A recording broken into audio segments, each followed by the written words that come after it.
Thank you very much, everyone, for joining us today for our latest webinar in their I Can Do That series that the Ella Project is presenting in concert with the Emily Hall Tremaine Foundation. Nice crowd today for Rona and Cole Williams' discussion of international touring.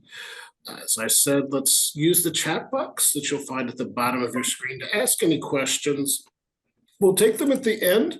It's very possible that Cole and Ron will be getting to them as we move through the conversation, and we want to make sure that everybody's information gets answered, but we're going to take them at the end when we have time to make sure we've covered all the bases. For those of y'all who don't know, Ella Project is a New Orleans-based nonprofit organization with myself and my co-founder, Ashley Keaton, who's also on the call. Great to see you, Ashley. And we provide pro bono legal assistance, business development training through workshops like this, our tete-a-tete business consulting services that I know Ron and Cole are both signed up as consultants as well, where you can go and talk one-on-one for people. Well, it's fee-based, but the fees are very nominal if you have a specific business issue. And we have 2 more of these in this I Can Do That series coming up. We have one on Tuesday that I'm excited about with Trey McIntyre, choreographer and now filmmaker and photographer, which is going to talk about choosing your artistic path. And once you've gotten to a point where you said, hey, I've been working towards this goal for a long time and I achieved that goal, but I've got a lot left in me. And what does that look like? And what are some artistic discussions that can be made? I think it's actually going to be really interesting and a little bit different from a lot of the stuff that we've done over the years. This is not like, how do you register a nonprofit? This is actually an interesting philosophical conversation that I'm really interested in and I think should be really good. So I definitely hope that all of y'all join us for that. If you haven't already, just email me at gene@ellanola.org. We will get you the link. Also, this series is presented as we said, by the Emily Hall Tremaine Foundation. And for those of you who don't know the Emily Hall Tremaine Foundation, they are a longtime supporter of organizations like the Ella Project, and they're proud to support professional development for artists, like webinars like this. And they serve as the backbone for the Artist Thrive initiative, which is what I want to talk about specifically. I'm going to put a link in the chat box right now for their Artist Thrive initiative and conference coming up.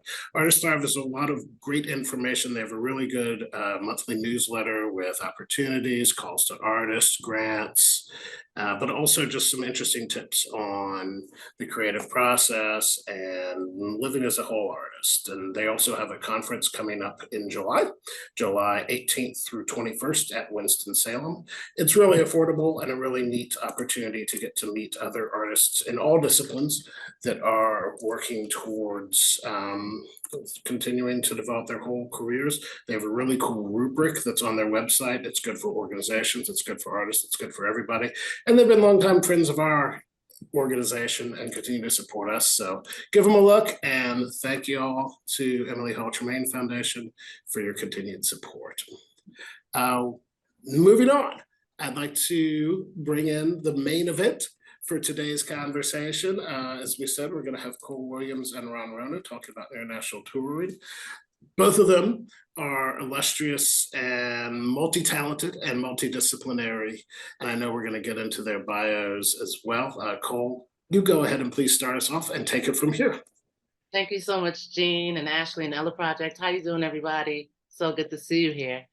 I'm really happy to be here and just have a conversation with Ron, because Ron and I think sort of embody different aspects. Our focuses are different aspects of the music business. So I think collectively, we can just share some best tips for you that are looking to start touring internationally. So I want to just introduce Ron Rona. He is the Artistic Director of Preservation Hall.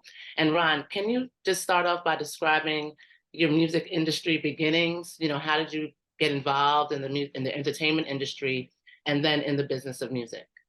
Sure. And, first off, thank you, Ella Project, for having me for this. And thank you all for tuning in. I hope I can be helpful to you. Yeah, I mean, my journey into music and music business was started at a pretty young age. Not because I had any aspirations to be a professional performer, or be a person working in that business. I didn't know what the hell I wanted to do, but I did grow up in I grew up in hip hop, and I'm from Los Angeles originally, And, so also got really into the punk rock scene when I was in high school as well. So like the entrepreneurial aspect of being a performer was very woven into those, to my upbringing, right? Like these were like hip hop, what I'm showing my age here, but like hip hop, the only place you could really listen to it on the radio in LA was like on an AM station. So it was like it was at the time, it was still a very underground movement. So, everybody was trying to figure it out. Like I remember when, you could only buy like NWA records out of the back of a car at a swap meet, So like, early on, I had a very firm understanding that music is amazing, but it's also a business. So like I understood that very early on. And blah, blah, blah, blah. Fast forward to, I moved to New Orleans, I guess it was 20 something years ago now. And again, I didn't intend on being a performer. I just kind of found myself in it. And, I grew up DJing and playing piano and things like that, but it was never my intention. But again, I was always interested in like, well, how do you make that work? How the hell do you make a living doing this? And I befriended a lot of folks when I first started hanging around here, and the people that really wanted to do something interesting. And the next thing I know, it sounds crazy, but I started a multimedia game show cabaret in the back of a fried chicken restaurant on Decatur Street. And it turned into like a pretty big thing. I got to, go all over the planet with that. Took it from the back of a fried chicken restaurant to headline the Kennedy Center. So it's been a wild ride. And during that time, I befriended Ben Jaffe, whose parents started Preservation Hall in the 60s. And I've simultaneously, while doing all that, like I worked every position in the house at Preservation Hall, like everything from like working the door. Next thing I knew, I was a project manager. Then I was a marketing director. And then for a while, I was the tour manager. And after a few years of that, like I decided to stay back on the ground and try and be effective with the organization without having to move all over the globe. But yeah, it's been a pretty wild ride, and I'm very lucky that I've gotten to experience virtually every aspect of this business, from performer to producer to executive, and I'm grateful because it gives me the ability to kind of understand, the artist perspective the best I can. And, from the creative side is understand like what my accountant's talking about, you know what I mean? So like, so yeah, it's been pretty cool. That's, I just want to touch before I ask my next question. I just want to touch on something that you have said, that you actually have worked in so many different aspects of the music business. So you got information just about not just being a performer, but also understanding like the business from experience. So I think maybe that's something important. I think a lot of times us as artists, we can pigeonhole ourselves. We want to be a performer, and we might lose out on opportunities to grow, when we pass up some opportunities to work within the business of it. That experience is sort of, I think, priceless. So thank you for sharing that piece. Yeah. I've toured nationally and I've toured internationally. I think it's a totally different game, different bag. But what do you think is the biggest difference between touring in the US and then touring outside of the US? Oh man. Well, where do we start there? So I think we'll segue into that, but I think the big question we need to ask ourselves is, why do we want to tour internationally, right? Like I mean, there's all the the obvious things, right? Like it sounds like a sexy thing to do, and it surely is, man. I've been all over the planet, and it's pretty amazing. Don't get me wrong, but like if we're looking at this purely from from a business perspective, is like, I think we have to ask ourselves, do we need to, right? Like, have I covered my bases, in my region and nationally? So I think it's like, and I'll touch on this as we go along, but it's also thinking about like constantly applying a strategy to everything that you're doing. Like, there's always a strategy. Like, so, when we're thinking about touring internationally, it's like, okay, well, have I maximized what I can do, in Louisiana? Have I maximized what I can do on this continent?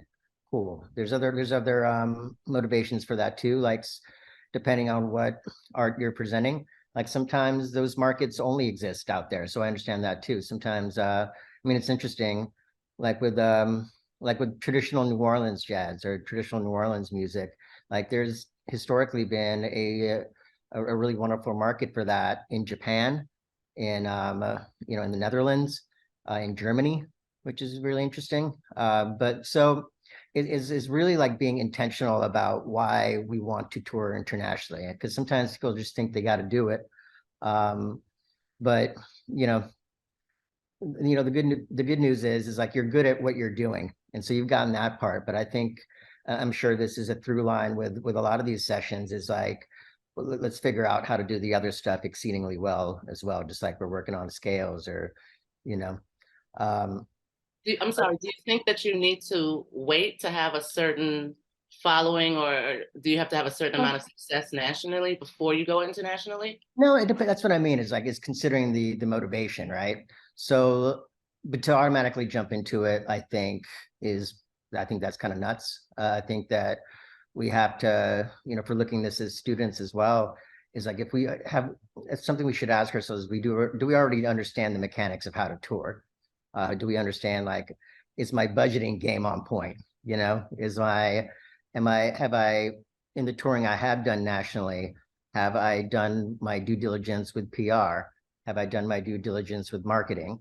Have I, done a fairly good job of collecting data every time I do a show? All that stuff. Do I have a, it doesn't matter about like, as it relates to marketing, I don't think you need like a huge following so much as like being prepared for success, right? Do all my social channels and my website feel, are they right? Are they rock solid? Do they have everything that anybody, if and when I tour internationally, where they can easily find me? But that's a whole other conversation, of course. But hopefully I answer your question there. But yeah, I mean, I don't think you need a big following. I think it's really understanding the intention of it, right?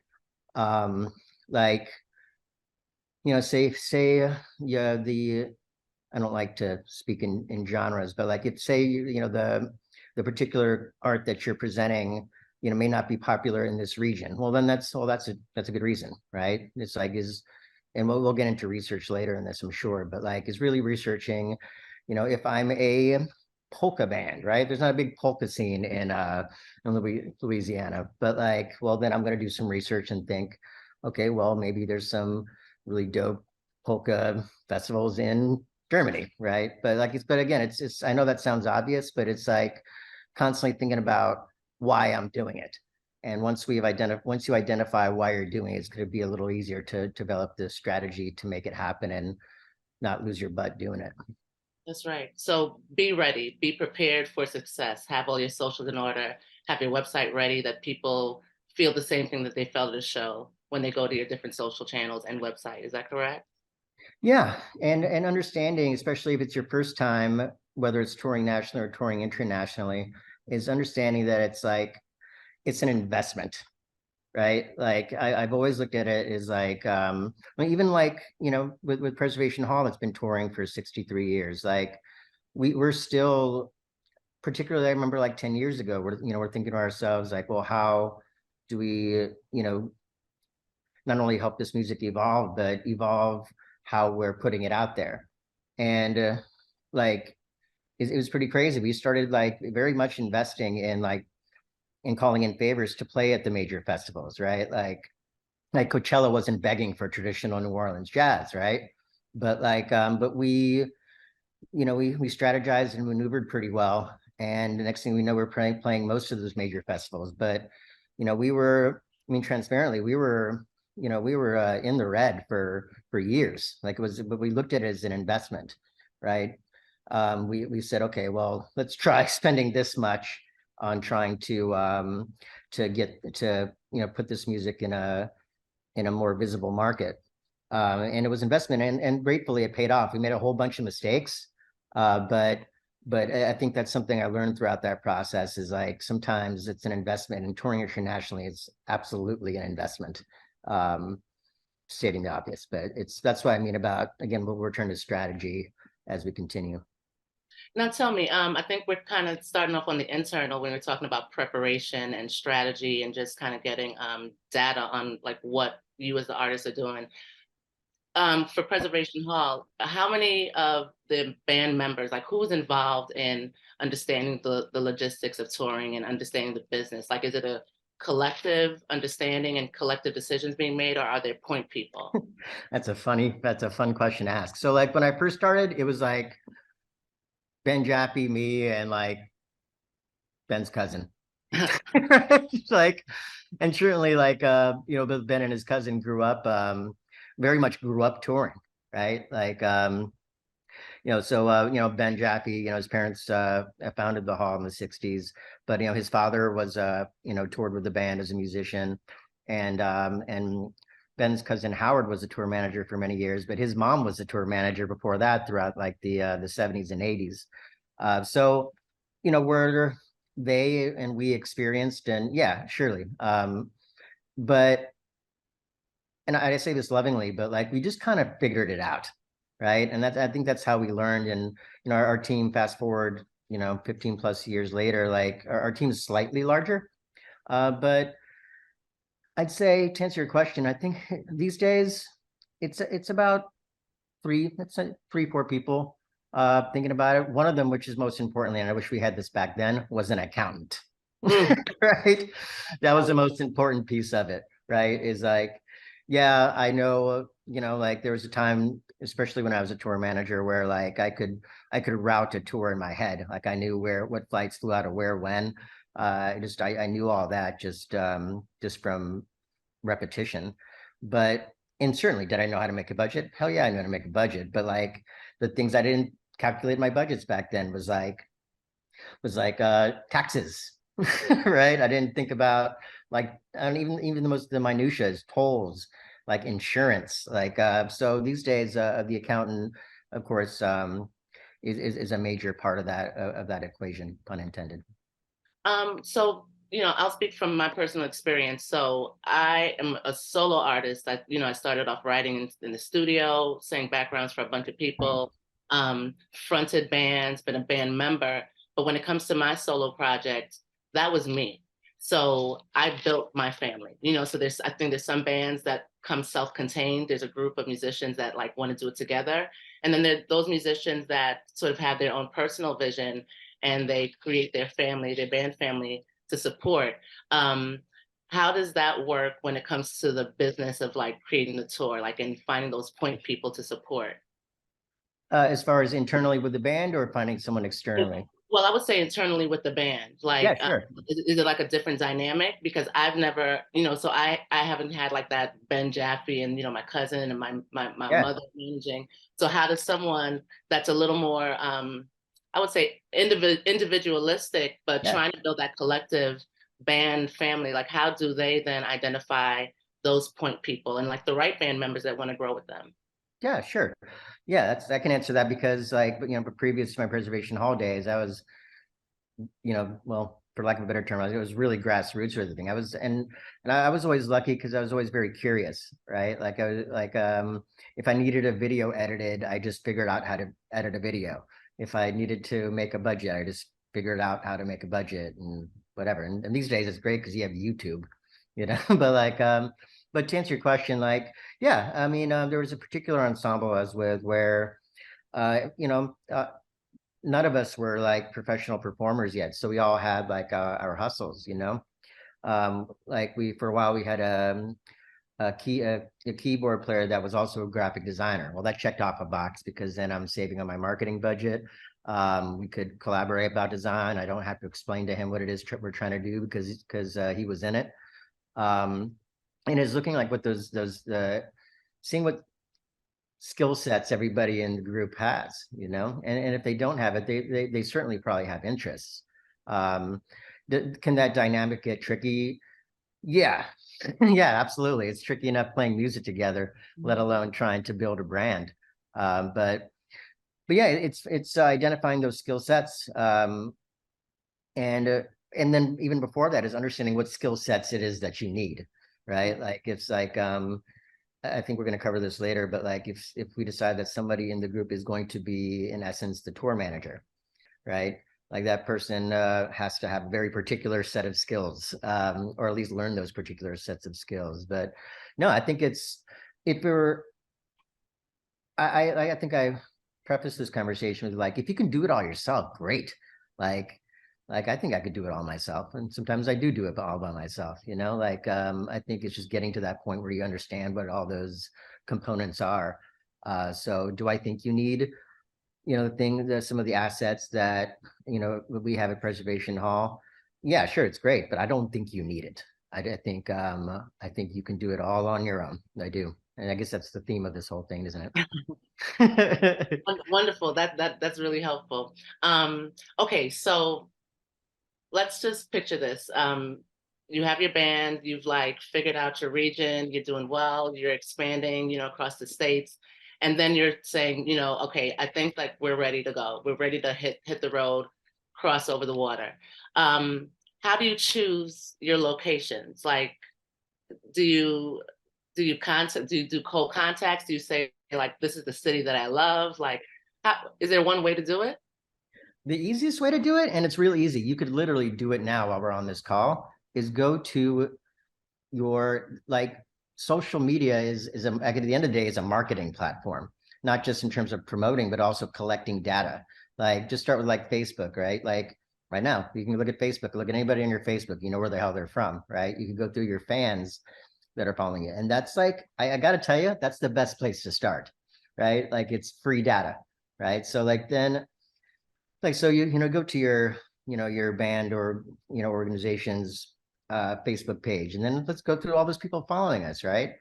And you know you can also find out how much they interact with you, right? And like and I know that this is always a rule for me, you know, even years ago, and currently is like I say this all the time with our teams is like follow the data. The data is going to tell you what to do. I know that's terribly unsexy and but like but it's sexy in the fact that like it tells you something. So like if there's like a super fan, say you're going through like surgically going through all the people that like and follow you, and you find someone that's in you know Nice, France, right? And they're like talk to them, right? Hit them up and be like, hey, thanks for you know just for following and digging what we do. Like we're thinking about and just being really transparent about it. It's like, and I did plenty of that, right? Where I'm just like, hey man, I know nothing about Nice, France. Like, is there a scene for this kind of thing? And your fans will be the most helpful contacts you have initially. I mean, that's still the case. Like networking, and it's really wonderful now that as much as I have my opinions about social media, it can be it's a very valuable tool. And I think that that's a really great place to start. And I did that a lot. Um, I did that a whole lot. It's just like asking people like, hey man. And then it's interesting. Like I would, because I'm a nerd, I would go back then, like you know, I would go through Facebook and I would write down the names of the people, where they were from, and I put them all in a spreadsheet, and then I would find like what the common thread was. Like, oh man, like even when we were trying to start a tour nationally with my not Preservation Hall, but with my group, like it's like, oh my God, we have all these people that like us in North Carolina. Had no idea, right? And and then we started, and that was the first place we went. So it sounds funny, but that data is right in front of you. Like you just kind of got to look and not be afraid to, you know, show them behind the curtain to be like, hey, we're trying to make this happen where you live, and you're because they're your fans, they're more than likely be more than motivated to help you. Does that make sense at all? Yeah, and you know, they really do want to help because I think like a lot of fans, they wish they could sing. Like I hear that, like I wish I could sing, and I used to play drums. So it's like you're building this rapport with your fans and making them feel like they're part of your growth. So they're going to be, I think, your number one supporters in trying to help you because they'll say, you know, I helped them like get this gig in our city, and it's like this pride. So I think using the resources available, like social media and fans, and not being afraid to step out and not just be an artist, but also like talk to your fans, talk to the people that are supporting and going to support you even more. Is that Oh correct? yeah, totally. And you know, and outside of that is again, it's going back to the research is like I you know I tell people a lot is okay, well, I've never toured in you know in Europe before. Okay, that's cool. Like, are there any artists that you're inspired by that are doing really well in Europe, right? Well, and then and I say this with all kinds of things in this business is like find something somebody that's doing something that you like and totally rip it off, right? Like, okay, well, if I'm finding a group that does what I do, that's similar to what I do in Europe, and they're, even if they're a little ahead of me in terms of scale of their audience, is like, well, let's see where they're touring. They already did the homework for you, man. Right? Like, so it's looking at that and be, okay, so I like this artist, and it looked okay. Looks like they did their first trip through Denmark, and they hit this place, and this place, and then again, and then getting, even more granular than that is just keep on zooming in on that until you like arrive at it. But it does take a lot of time. Like I said, it's an investment. It's an investment. It's a monetary investment, but it's a big investment in time. And I don't mean that to say that to be intimidating, but it's a real thing. It's like the more you drill down, because otherwise, you just feel like you're just kind of throwing a dart until it sticks in the right place. And I think that we can easily do better than that. Yeah, it can feel overwhelming, but I think maybe if we pick one thing, like today we're going to get the data off of Facebook and Instagram, and tomorrow we're going to get the data from someplace else, and just start to compile, and you'd be surprised how quick that list fills up. Yeah, and just hollering at somebody, you know what I mean? Just like, hey, so and so in Tokyo, like. Now, let me ask this. So, when Preservation Hall was starting to go overseas, and maybe you would look at an artist that you thought had a similar story, or even like someone that you think you could perform with, like, have you ever maybe asked a performer overseas, do you think I can open with you? Like, is that also a good segue? That's part of the strategy of developing a tour, for sure. Is yeah, I'm glad you brought that up. Like, that's a great way to get your feet wet. And just like reaching out, I mean, you never know. And like, is spending, like, I don't know, in between all the things you're doing, is spending an hour and a half a week, and just so long as you feel like your reference points are good, like your website's good and your social media feels clean and accessible.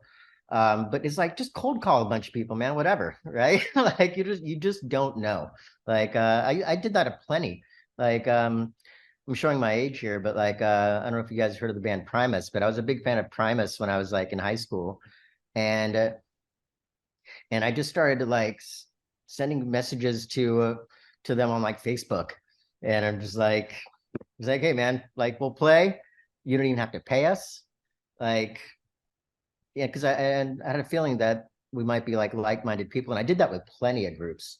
It's just like, because I was very proud of and very confident in what we're doing. We just need to get it in front of people. And so I did a lot of cold calling. I'm not afraid of that. I think especially now that you have access to people, like, what are they? I mean, the worst thing you can do is not respond. Big deal, Absolutely. Do you need a booking agent to tour overseas? I know a lot of people have booking agents and don't, It and helps. do It you helps. But if I'm sorry, keep going. no, just do you actually need one before you decide that you're going to go overseas? Um, it depends. It depends on where you're at, right? Like, if you can afford it, great, right? Like, if you can afford to spend the time trying to find an agent and having those conversations with an agent and being prepared to pay an agent, sure. In the earlier stages of that international touring, do you need it? I don't think so. I don't know. I really do. Again, going back to the theme of all this, is like, I really do believe you can do most of that yourself. Maybe ask help from friends or whatever, but like, but it really just comes down to just doing the homework. Can you share the job description, the duties of a tour manager for people that are going to do it themselves? Like, what should they know? Yeah. Well, again, I'm going to go back to the nerdiest part of those. They better be master budgeters, like master at budgeting. Like, a little bit of experience is great, but I'd take somebody that's great with spreadsheets over somebody that's a master logistics person any day of the week. Like, I want to know, as the artist, like, what I'm getting into here, right? Or if I'm the manager, is like, well, what are we getting into here? Because every tour, whether you're like, selling out stadiums or not, it's all an investment. So like, I want to make sure that, at least on the the intermediate levels of touring is making sure that somebody really has their eye on the money, right? Like just somebody really, really has their eye on it. But like, um, other parts of it are like, it'd be great. I mean, it's very handy if your tour manager also knows how to run a soundboard, knows a couple of things about lighting. Like for them to be technically savvy is always a bonus. Um, then you're getting multiple people in one, which is cool. Um, and I don't know, personalities. Some people want a tour manager that is like, the fifth Beatle. Some people want that person but I've always traditionally wanted people that kind of kept me in line, like respected me as a performer, but also was just like, yo, like, yeah, I know you want to go, do this thing off the cuff, but like, if you do this, we're going to go completely over budget or whatever. Like I like tour managers that are, that understand, that have a creative hair. So they understand what you're thinking as an artist, because we tend to be impulsive, but I like it when a tour manager is like, you know what I mean? Like, so I'm trying to think oh yeah, somebody that answers the phone, somebody that answers the emails. But yeah, I mean, I, I've I've trained people that have never toured before to be tour managers. Um, but yeah, so in hindsight, like I don't know, yeah, I would wish they had a little more technical knowledge, but that can be taught. And if you're looking for a tour manager, like the only way, I can't imagine anybody else does this any other way, is like it's all word of mouth. Like every tour manager I've ever hired in my life has been a word of mouth thing, or somebody I met on the road. I know when I was touring overseas with this band Little Jackie, we got to the UK, and especially overseas for me, it's very important that the per diem is ready in cash. Sure. And Yeah. that per diem was not ready for like 3 days. Oh, And that tour manager was just so green and like whipped out his card. And so like the culture of the band like went downhill. We were all angry.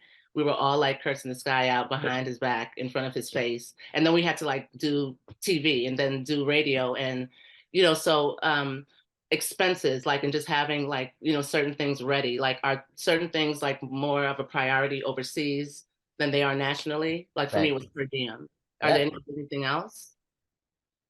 I'm sorry, what was the last thing you said? Anything else that's a like a more of a priority overseas versus like nationally? Um, you bring up a good point in the communication part of it. Like 'cause when I was mentioning earlier, it's like communications too. I was referring to like communications with like venues and promoters and stuff like that. But it's making sure that the band in this case is like crazy informed.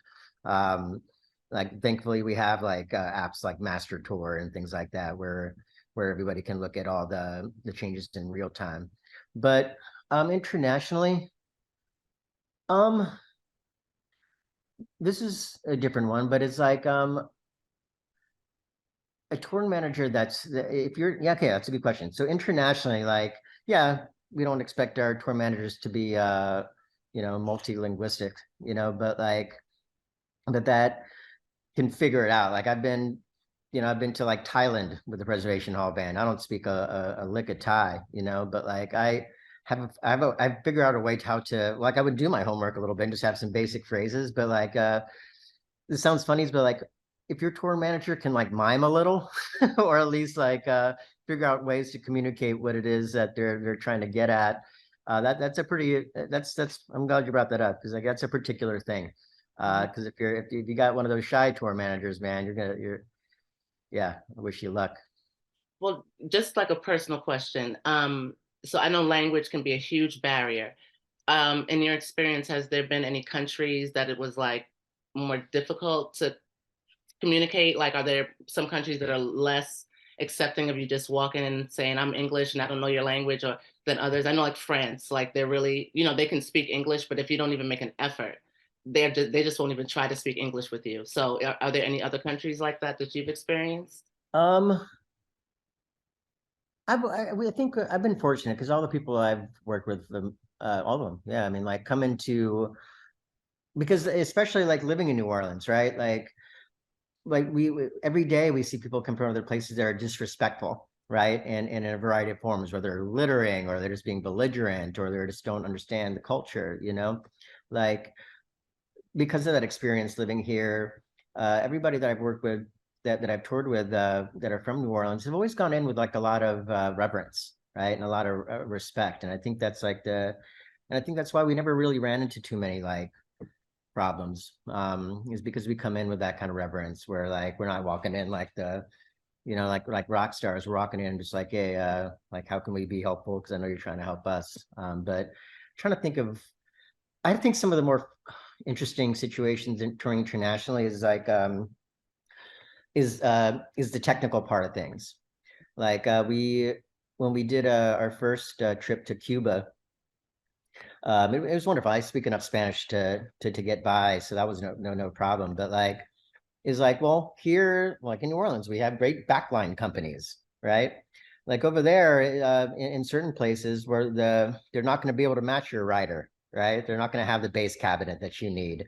So I don't know that, and that's like to me that's fun. I think that's really interesting. Like I like those kind of problems where we're just trying to figure out how to get the gear to work, how to get this piano that hasn't been tuned in in in 10 years, right? Like but but as far as like interaction, I think we've been very fortunate. It's like everybody, if you come in being reverent, then people tend to be reverent to you and want to be helpful. Does that make sense? Yeah, I think that's a wonderful point. I think just like the respect level, I think in most cases, people give you what you give them. I've experienced something in Sweden like a while ago.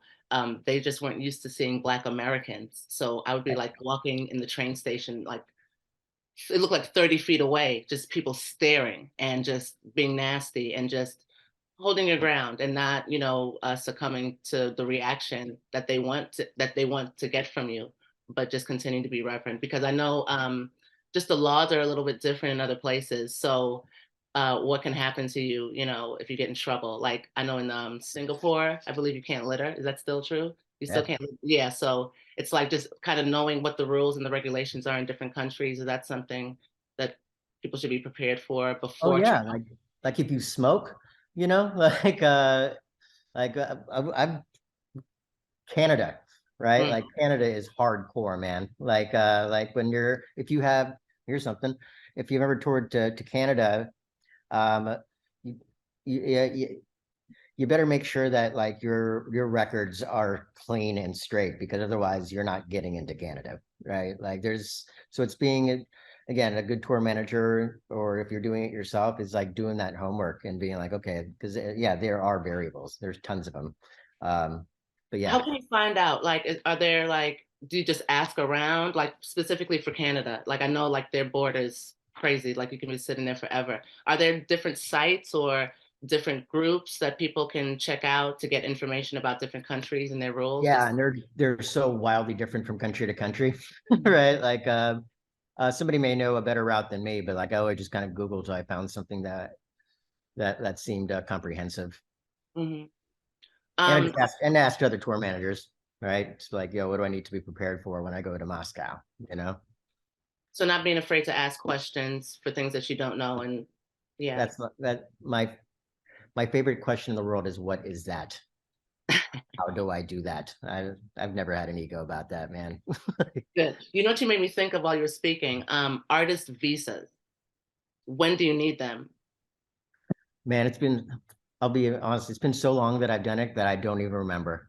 I haven't had to manage a tour in 7 years, you know. But from my recollection, well, we were pretty good about it. We were always doing it at least 2 months in advance. Um, but then there's some places that are trickier than other. Uh, yeah, get on that as soon as you book the thing, is I guess at the end of the day is what you want to do. Okay. And does it also, you think, depend on the length of time you're staying in the country? Because I know I didn't need an artist visa when I was touring in Sweden, and I was there for like about 3 months. But when I was doing like a full European tour and away for like 8 months and just Yeah, coming back and forth, then it's like we had to have a visa. So like, is there a site that you can go on, or do you just ask like a music industry professional that's I've I've always just asked other tour managers. I do. Saves me a lot of time Googling around. Okay. Um, so what are like some of the best practices like once you get overseas? Like within the band? Do you stick together? Like, I don't know, just like what are best practices as if like it because everything's just sort of coming in, but like what did you find worked the best for your band dynamic when you were overseas? Yeah. One family meal a week during tour. Gotta have a family meal. Like, uh, at least maybe it's just because I've mostly toured with a bunch of introverts, but but I think I've always found that you want to create the balance, even if you have to like be put that into the calendars, like we're having the family meal on this day, or this is your our free time to do things, but like you have to get some time apart. You have to do it. And it's hard sometimes, like especially if you're like sharing rooms, man, you're all up each other's grill 24/7, or if you're in the tour bus, good God. Like is really making sure that everybody takes the time and respecting people's space. Um, it's just only going to make the performances better. Um, man, yeah, there's just so much personality juggling, but I can say that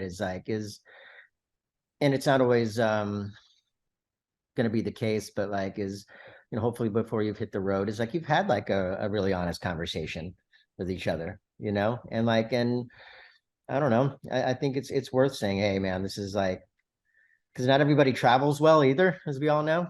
It's trying to like get ahead of it.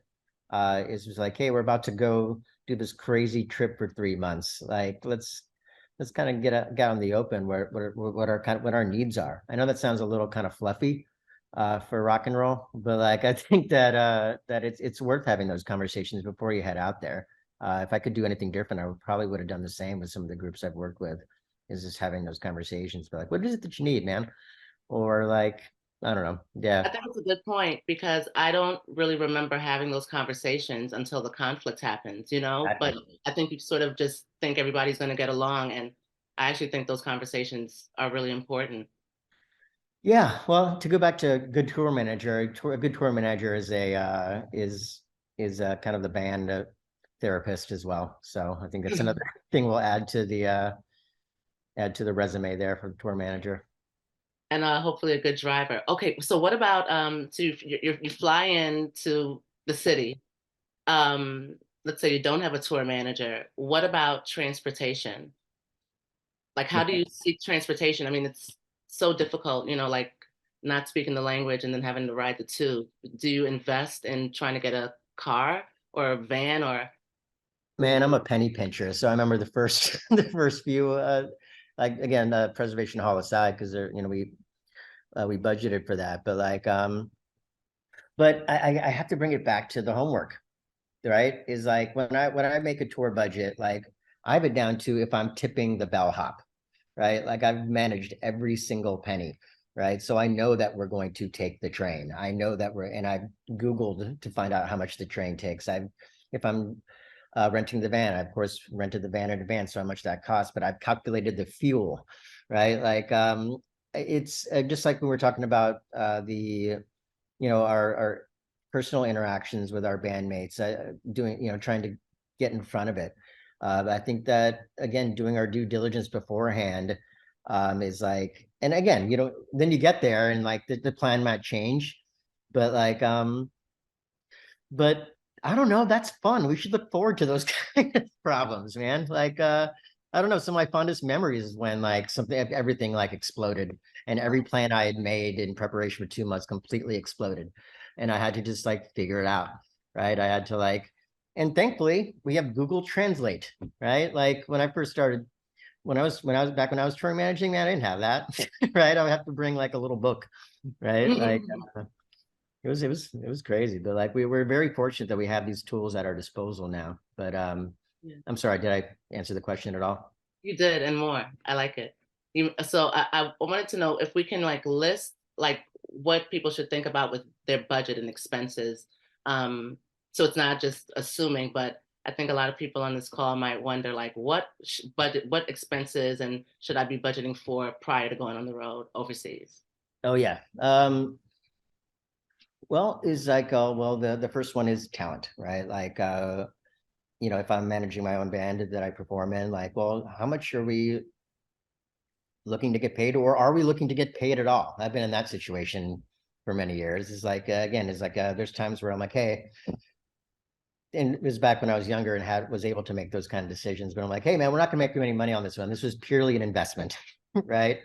And I'll make sure that everybody eats. I'll make sure that we have somewhere to stay. But in the, as we move further along, we could afford to start paying people. So of course, like, what we're going to pay people, what are we going to pay the musicians, what we're going to pay the crew, per diems, as you mentioned, like what we're gonna, like is if we're not doing per diem, have we built food into the budget to feed the band? Like again, back in the punk rock days, like yeah, we had a loaf of bread and some bologna, and that's how we were rocking, That's why y'all stayed in shape. What's that? That's why y'all stayed in shape. That's right. That's right. Obviously a hotel and accommodations, whether you're crashing on a couch or you're renting an Airbnb. Backline rental sometimes. Backline rental is a big one. If the venue doesn't have, the bass rig that you need and the guitar amp that you need, and if you're not touring with it, is considering like what it costs to rent that backline. Obviously the transportation, air, ground, poles, fuel, baggage fees. Yeah. That's one that people forget on their budgets constantly, is like baggage fees. Like, yeah, I'm in a brass band. I forgot that on Delta sometimes it costs $120 to fly that thing, right? Like I've made that mistake for sure.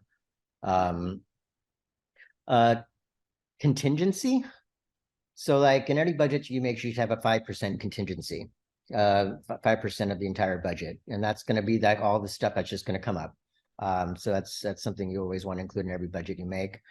You want to, if you're paying, yeah, so like your marketing, like if you're hiring a graphic designer, you have to calculate that all into the tour because it's an expense of the tour. So if we're making the tour poster, that's part of the expense of the tour. Foreign taxes, I think we talked about a little bit. Internationally, it's different foreign taxes. Even nationally, it's a nightmare. I hate to say it, it's a nightmare to like, thank God for good accountants, but like that's something you should consider when making those budgets is taxes, and insurance. And gratefully, like, these like short-term touring insurance are very affordable, but it's something to consider, especially if like sometimes you're touring with somebody you don't know, right? Sometimes like you had to bring on a drummer that not your usual drummer and you've never worked with them before, and they hurt themselves on stage, right? Like because everybody's suing each other for stuff, so that's something to consider too. And then all your professional fees when you're building that budget is okay. If I'm going to gross X amount, I know that my manager is going to take 5%. I know that blah blah blah blah blah. So it's like all those things should be in every budget you make. And yeah, that's good. I also wanted to throw in there, through my experience, fans and band family, the older people or just like couples that really enjoy you, they'll put you up. So, on tour, we've saved a lot of money on hotels and even transportation because there were people that were super in love with us and believed in us, and they would allow us to stay, on their couch, and, we just spread out, and, they would help us with transportation and drive us to some of the venues. So that can also just help as well. Yep, absolutely. Well, I think we're going to get to our last question now. So if any of you have any questions, just go ahead and put those in the chat so we can answer them. I think, a lot of that, what you've been saying, Ron, is speaking about communication and transparency and just kind of putting all of like your band's gifts, skills, talents, and resources in the pot and seeing like who it best suits. So can we just end on discussing how do you build a positive community on the road, especially overseas, and how do you keep that positive dynamic on tour? Ooh, that's a heck of a question. You ready? Say it again, just to make sure I can give you a proper answer. Yeah, how do you build a positive band dynamic on the road? How do you continue to build community? When I'm saying this question, I'm even thinking about like how do you manage conflict because things will arise, but how do you continue to keep this momentum of communication going, especially like while you're touring on the road because that's your family. Yeah, that's a multifaceted question, multifaceted answer. Like it depends on who, right? It depends on. I've been in situations where everybody's chill, man, whatever, right? Like but and then I've been in situations where it's all strangers. But I think that's you know somebody. Well, here it is. I think that we in every group, it is because of general group dynamics. There's always someone that's like the lead, right? There's always somebody that like tends to be the leader, whether they're the musical director, whether they're the drummer, whatever it is. It's like, is everybody, I don't know, just like you would in music, is understanding what those roles are. But as far as like, God, I just don't know if there's a magic. I don't think there's an answer for that. I think there's like, I think that this is where leadership is, which is a whole other conversation, but I think that's where leadership skills um, are absolutely essential. I think that whoever the leader is has to understand their role, understand almost forecast the needs of everybody around them. So yeah, man, that's a hell of a question, and I wish I had a better answer. But like, it really just if I had to answer you with something concrete, I think it's the leader understanding that they're the leader, even if they're not telling anybody they're the leader. But sometimes they're always naturally selected in groups. So it doesn't necessarily have to be the band leader that's the leader. Sometimes I find that's the worst, honestly. Like I've been that person that's the lead and was the worst person to be leading the thing. But So do you about discuss it? Do you have a conversation like who's best suited to lead? Is that something that yeah, you know? yeah. I mean, I didn't learn that until years later, right? Like, again, pre-preservation hall where things were fairly aligned and set up. But like, is it those things actually tend to a lot of time kind of organically find themselves like that. Like somebody rises to that.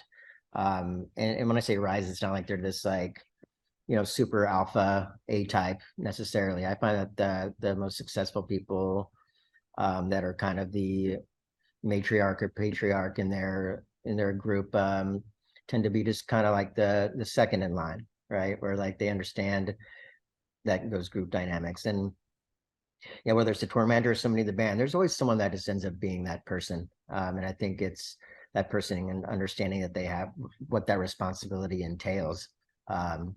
So That's real. Yeah, I think communication is key. Like if I have to do it all over again in the past, I think communication would have taken care of a lot of band conflict. yeah, yeah, and it's easy to say, Mhm. now that I've done a lot, but like, yeah, I wish I knew that back then. Is getting ahead of it in terms of personalities and also getting ahead of it in terms of like, being strategic with our tours. Yeah. Thank you. Jane, do we have any questions? Are we ready for questions? Here we are. So thanks, everybody. As Cole said, I know that we covered a lot of ground in today's conversation, but if there's stuff that we haven't covered, when you signed up for this and said, you know what, I want to make sure that I hear about this. And if you haven't heard that yet, now's your chance to dive on in. Just use the chat box, type a question in, and we'll get Cole and Ron to answer it. One of the questions that we saw was, is this going to be recorded? And yes, it is. So we've got a recording we will post. And if you have friends who say, oh, I wanted to do that and I didn't, have no fear. It'll be available for streaming through my YouTube channel. It'll probably take 7 to 10 days. We'll get it over to our editor after the gig, but the people have stuff to do and all that, and usually takes them about 7 to 10 days to get it out there, and then we'll post it, and it will live on because I know that it's information that people will want to share moving on into the future. As we said, our next seminar is going to be on June 6th. We do have a question here that's come in from Michaela. And it says, after a thank you, which I think we can all appreciate, she says, do you have any tips you found to get overseas cheaply? Any specific airlines or entry countries in Europe, for example? Interesting question. What do you guys think? Do you want, yeah, I was gonna say, like, you guys hip to Scott's cheap flights? Y'all hip to that? Yeah, Scott's Hip cheap us to flights. that. Even just for like personal travel, like yeah, Scott's cheap flights, like getting on their newsletter, and like it's very helpful. Because sometimes I've again, pre-preservation holidays, when I was doing my own thing, sometimes I would base a tour based on a really good flight flight deal, right? Where I'm like, oh my God, I could fly to Chicago for $100, and I can fly the whole band down there for $700. Let's just build a tour around it, right? Like, but because I'm a points nerd with credit cards. It's like as soon as you start touring, have a credit card to do it and build up points. Like South, I don't know, like Southwest. Like if you build enough points on there, you can you can have someone fly free with you. But I'm a big fan of of using credit cards and cashing on those points. Amex is really great, particularly for international. But yeah. I know, like, once you're in Europe, then there's like all these airlines within Europe, like Ryanair has always been good, where you can find a cheap flight. I think I've found flights for like $20 one way from France to Barcelona, or like once you're actually in Europe, I found that it's easy to get around. So, just depending on what kind of tour you're doing and how many people you're traveling with, that might be another option too. Good Yep. stuff, guys. And we have Yep. another question from Kim Bergeron about the Louisiana Music Ambassadors Program, which I know is not just international, but national as well. Have you guys ever played around with that program, and any experience or ideas that you can share? From my experience, they want to know, if I'm speaking about the same program, they want to know how many people you're performing for before they support it. They do. And so in a lot of ways, I think it's probably most advantageous for festival performing, as opposed to if you're doing nightclubs, I don't think it would work necessarily. But for festivals, it definitely seems like a good option. Yeah, Kim puts in minimum attendance of 10,000. So for those of y'all who don't know, and Kim's put the link in there, hopefully, yeah, this is a program the state has, and it's good for both national and international. As long as it's outside Louisiana, and you're performing it's going to be a festival. It's over $10,000 unless Taylor Swift is on the call. So it's definitely something to look into, because they do have funds that they just basically give you, and there's some merch as well. And also, from what I remember, unless things have changed, it's also a program that starts the beginning of the year with a pot of money, and once the money's gone, the money's gone. So probably good to get in if that's something that people think could be a benefit for them. Go ahead and get in your request so they can lock in the cash and make sure that it's available. Because yeah, $1,000 per show plus the merchandise, that's not bad. That's not bad. New cycle in July, it says. So yeah, coming right around the corner. Good stuff, y'all. Other questions that we may have? Well, hearing none, I really want to thank you, Cole and Ron, for a really interesting hour and sharing your experiences and your tips. I know that there's a lot of people that have taken a lot of good notes, and it's going to prove very beneficial down the line. And what can I say? Y'all are charming and fun to hang out with. So I think we all enjoyed that as well. So from all of us here at the Ella Project, and I know I speak to our audience, thank y'all so much for sharing your time and expertise. And until then, I think we're going to sign off. Y'all have a lovely rest of your day, and take care. Bye, y'all. Peace out. Thank you. Bye-bye.